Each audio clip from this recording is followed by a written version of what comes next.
Hi guys, আজি আমি মামা হাতত গৈছিলো মামা হাতৰ বেয়া ঘৰত বহুত দেৰি লাগি থাকিলো গধূলা হ'ব টাইম হৈছে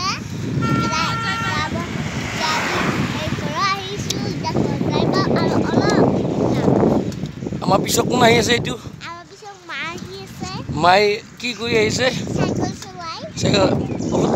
মা কেনে লাগিছে সাইকেল চলাই ভাল লাগিছে এতিয়া তুমি মামাহঁতৰ ঘৰত কি দি খালি ভাত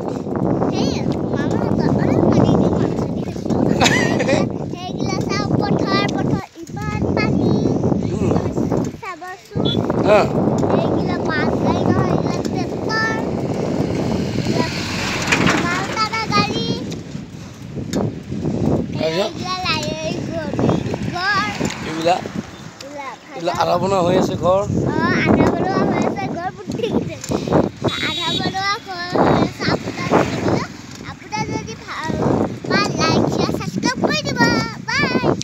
Thank you.